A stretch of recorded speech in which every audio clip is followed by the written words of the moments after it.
Allahu alam. I say this because most of the Arabs of our times, they might not trace their roots back to the classical Arabs. So for example, when the Arabs conquered Egypt, the Egyptians at the time were not the descendants of these classical Arabs. When the Arabs conquered Sham and Syria, they were Romans. But eventually the descendants of these Romans became Muslims and they started speaking Arabic. And so what happened was, what we have now is that the Arab ethnicity is not what it used to be. And I don't mean this as any type of, it's awkward talking about Arabs when I'm not an Arab. So I mean nothing against the Arabs, believe me. Okay, I love the Arabs, alhamdulillah, disclaimer. I love the Arabs, nothing against the Arabs. But the Arabs in our times, they are not the Arabs that we're talking about. The Arabs we're talking about trace their ancestry to specific people. Most Arabs in our times are not descendants of those people. They have become Arab through culture, through assimilation, through language, but they're not, now some of them are, so some of them they can trace their lineage back to these people. Those are still, this is the Arabs that we are talking about. So, the scholars have divided Arabs into two broad categories. Eventually I'm going to need a PowerPoint, but I was lazy today, I didn't do it, I didn't want to hook it up. Two broad categories. You might have this, I'm sure, right? You have this, right? Okay. The first of these categories are the extinct Arabs. Al-Arab al-Ba'ida. Extinct means there are obviously no more. And these are the earliest civilizations that lived in Arabia. Pre-Islam by thousands of years. They're called the extinct Arabs. They're just a remnant of history. These are the earliest civilizations of humanity in the Arabian Peninsula. And the Quran mentions some of their stories. Such as, who can tell me? Ad and Thamud. These are two of the earliest civilizations. They have nothing to do with the later Arabs. They're simply called Arabs because they lived in the land that was later called Arabia. It wasn't called Arabia when they were living there. And as far as we know, Thamud is the earliest humanity that we find in the Arabian Peninsula. We don't find any remnants of humanity before Thamud. Modern archaeological evidence suggests that the people of Thamud flourished around 3000 BCE.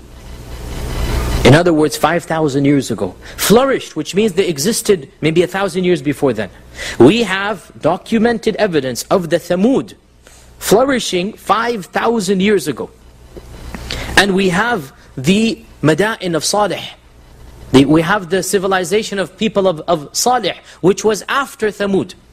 We have them, we can walk into their territories and we can see their living houses and their palaces. And the people of Ad, all of these people, they lived in ancient times before Arabia. And Ibn Khaldun mentions that these people, they fled from the ancient city of Babel. Babel was the mother of all cities. The Bible tells us that Babel was the mother of all cities. They fled from the ancient city of Babel when there was some civil war and strife, and they made their way to Arabia. So as far as we know, this is the earliest civilization that we have ever discovered in the Arabian Peninsula, and that is Thamud and Ad and others. What happened to them? Each one of them has its own story. Some Allah destroyed, some civil war, some floods and migration. So in any case, all of these Arabs, they completely are extinct, and that's why they're called the extinct Arabs. Al-Arab al-Ba'ida. So that's just a remnant of history. The second group of Arabs are the Arabs we're interested in. They are called Al-Arab al-Baqiyah, the opposite of Ba'ida. They're still remaining. Al-Arab al-Baqiyah. Now the Arab al-Baqiyah are composed of two categories, so don't get confused. 1, 2, 2A, 2B. Okay, simple.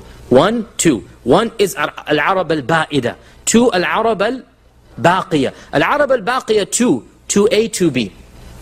Al-Arab al-Baqiyah are composed of two tribes, two people, Qahtan and Adnan.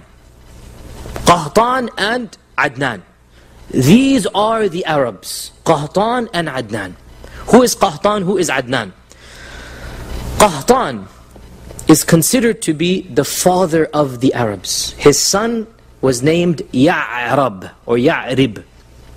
And Ya'rab or Ya'rib, he is literally the Arab father. The word Arab comes from Ya'rab. the son's name. Qahtan, the father of Ya'rab. So Ya'rab is where the term Arab comes from. Now later Arabs tried to make a verb out of it, that they were passing through and they were Araba and Ya'ribu. Allah knows best, it seems a little bit stretched to me to take a verb. But anyway, the name Ya'rab became the basis of Arab. And it is said that Ya'rab was the first to speak Arabic. Now once again, this is what we find in the books, but a little common sense tells us languages don't just come from one person. Languages evolve. So perhaps Ya'rab was the one who, let's say, began speaking differently. I don't know how you would say this, but they trace language to him. They trace the Arabic language to him.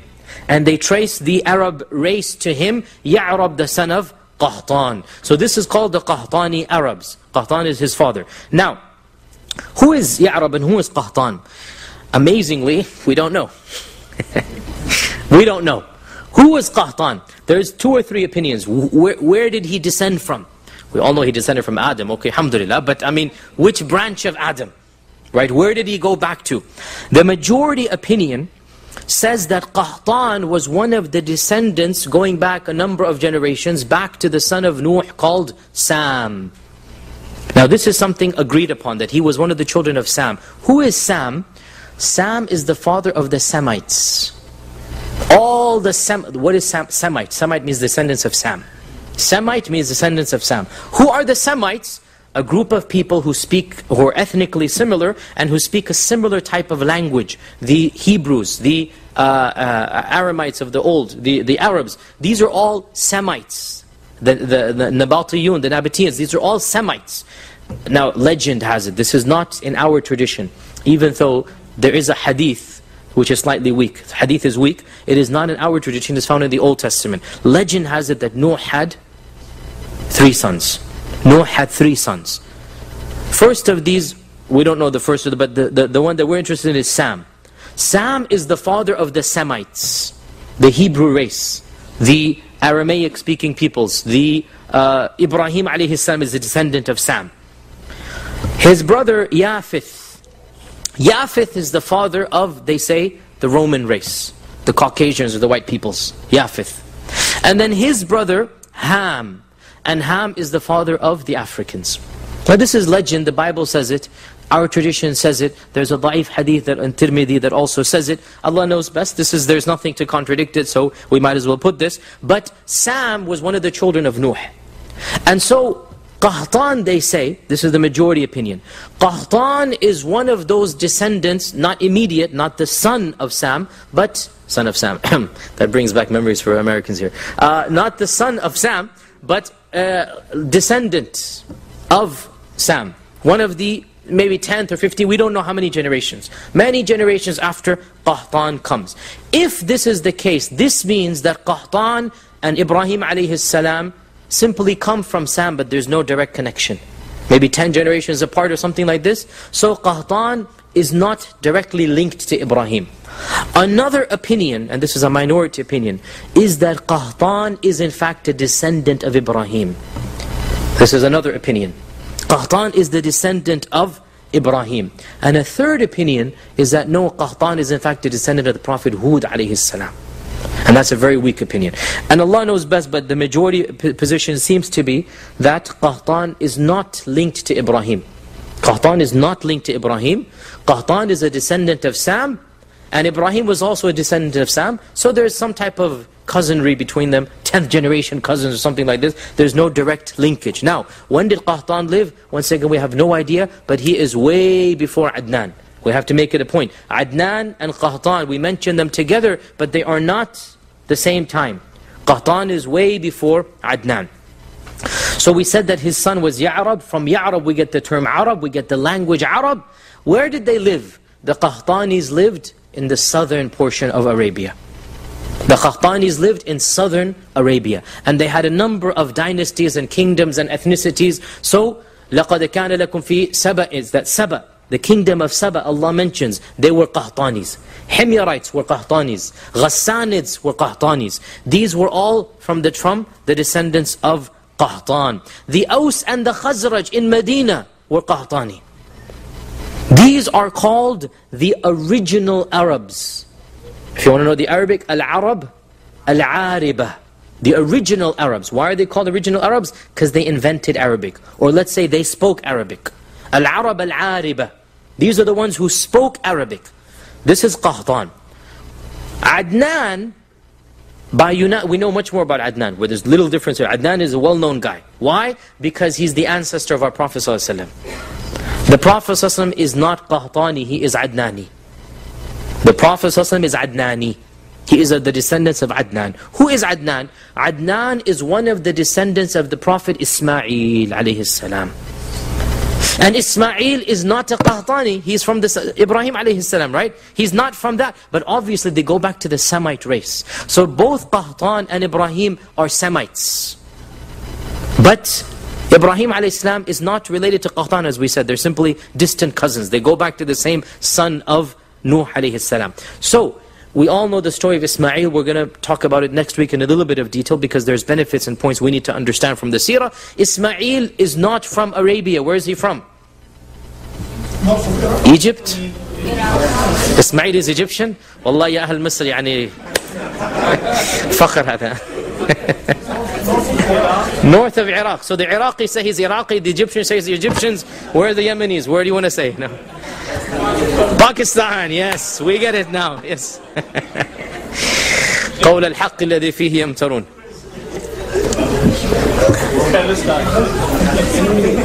Ibrahim, where is Ibrahim from? He is from Iraq. Ibrahim is from Ur, and Ur is Iraq. Ur is Iraq, Ur is Iraq. Ibrahim is from Ur, and of course Iraq is like the cradle of civilization, right? Ibrahim is from Iraq. And Ibrahim fled Iraq. He made his way with his cousin, they say Sarah.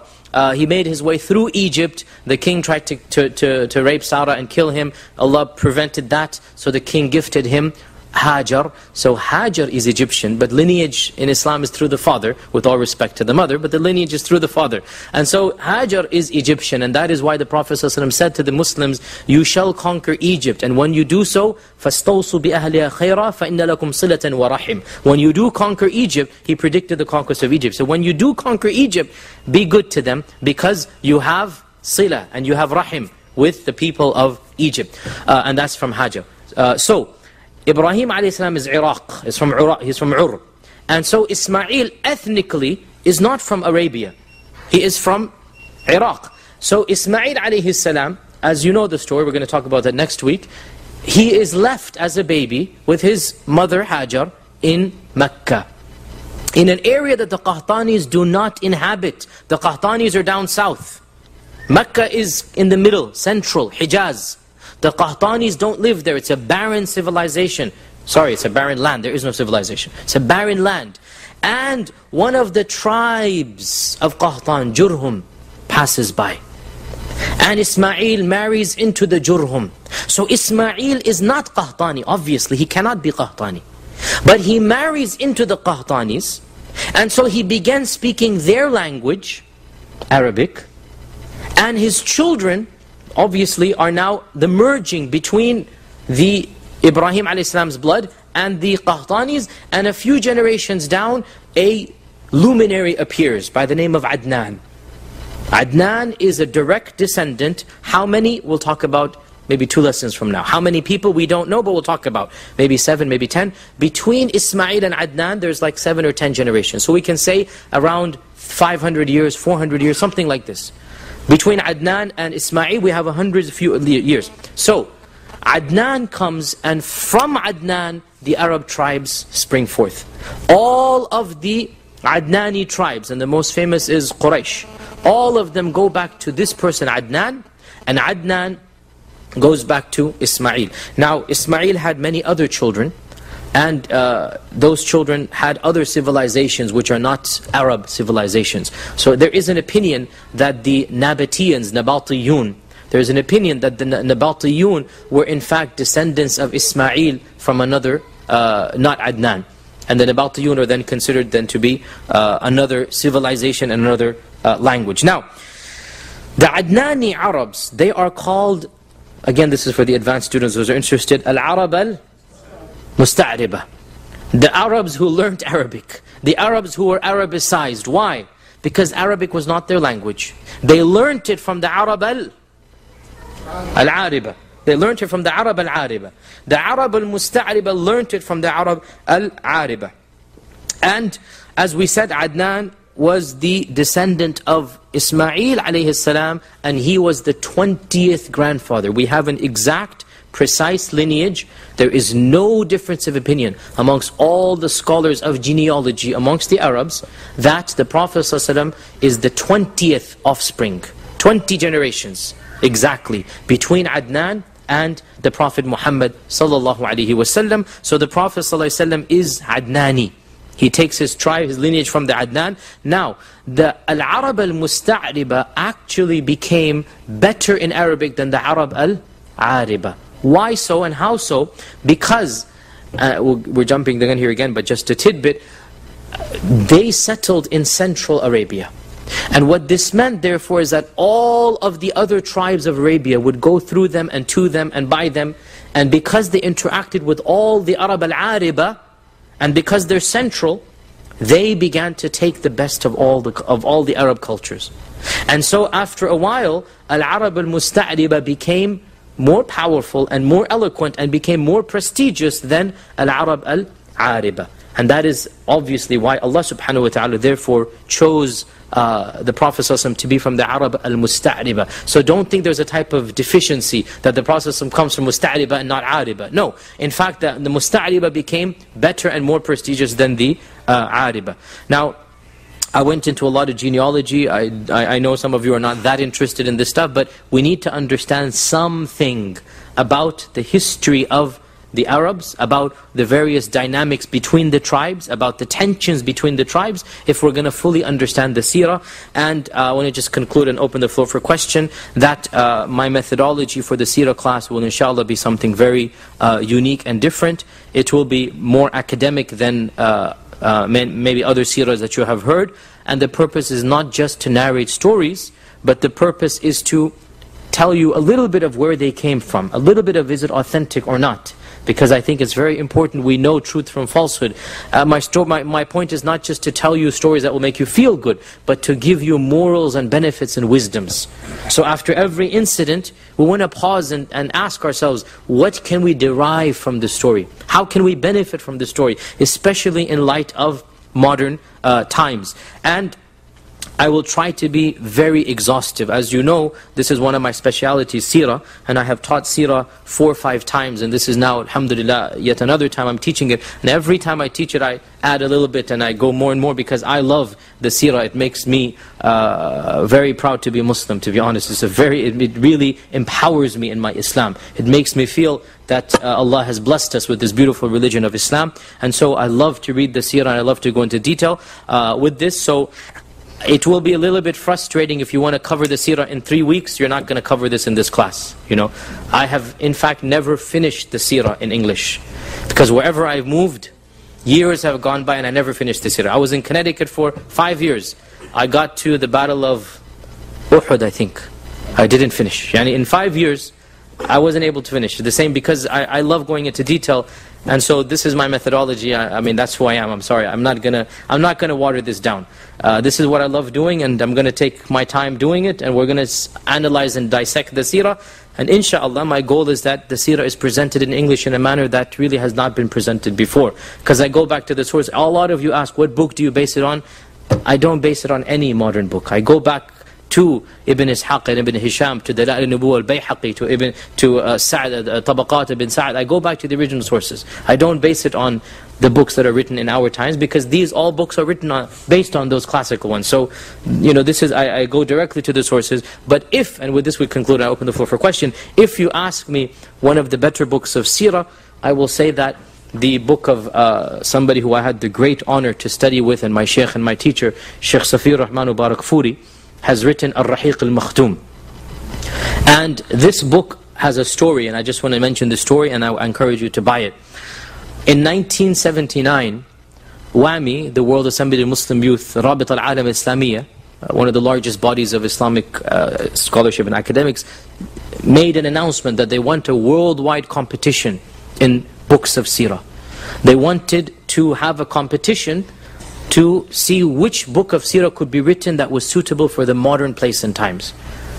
And so they made a competition that the entire world can contribute, anybody can contribute, a new book in seerah, and they would choose the best one. And so over 400 books were written in that 1 year, because the grand prize was $100,000, I think, which for the time was quite a lot of money. And so a lot of researchers said, oh, this is a good thing for us, good incentive, let's try to do this.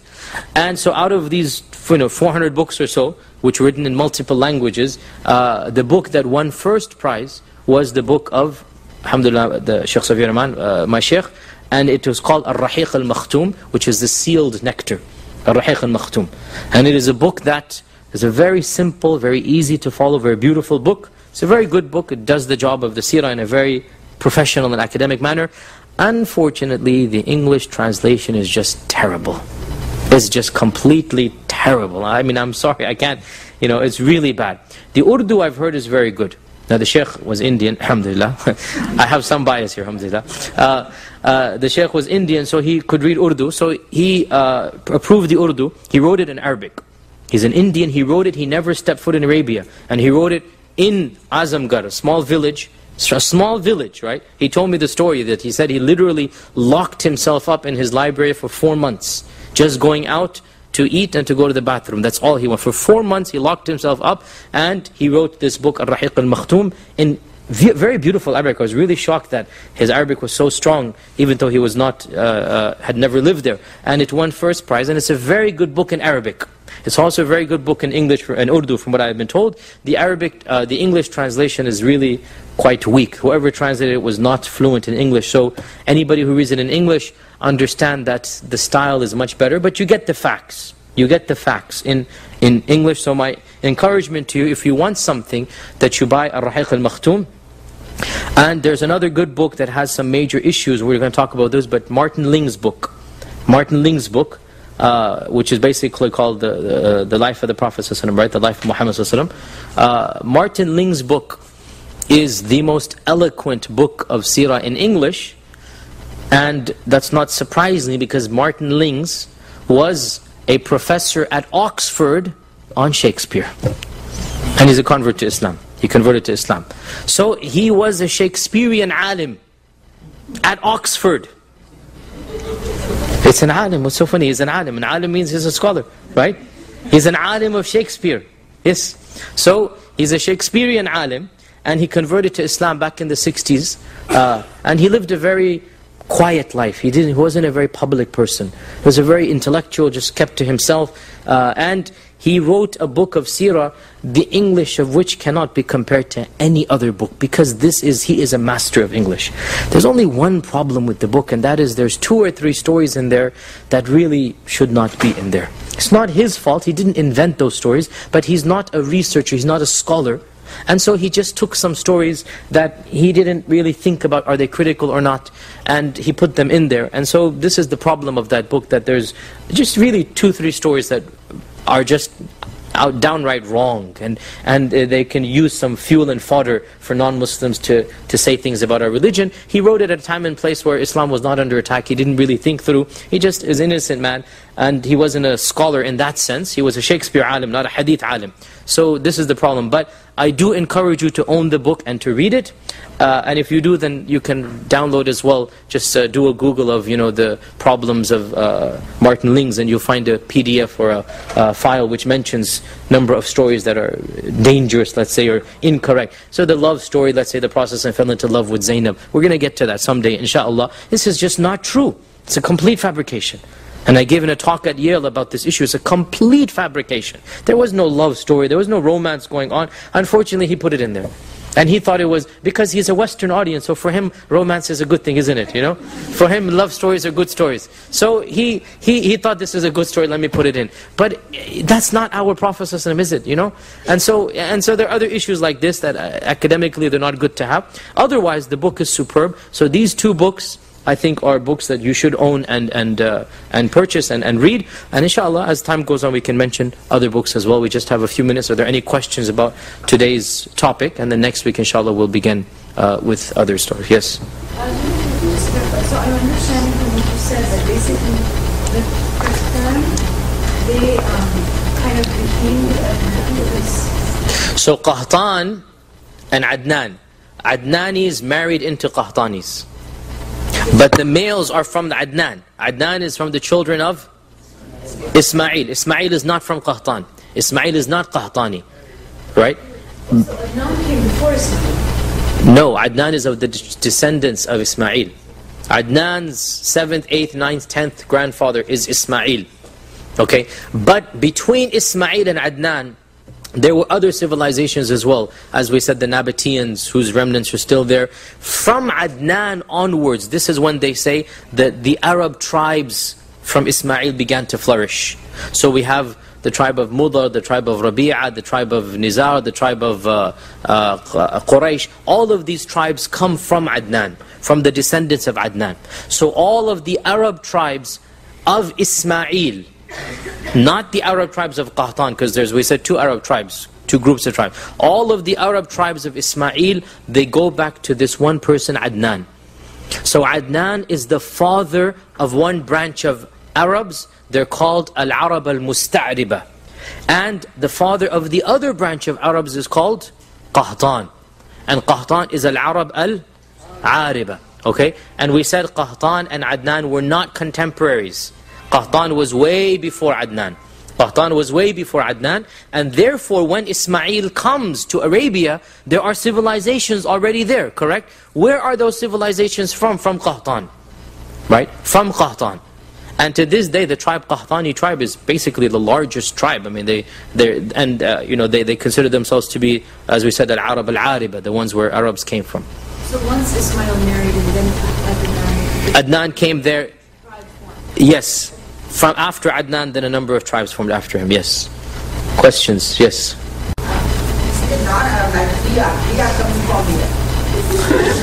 From Adam alayhi salam.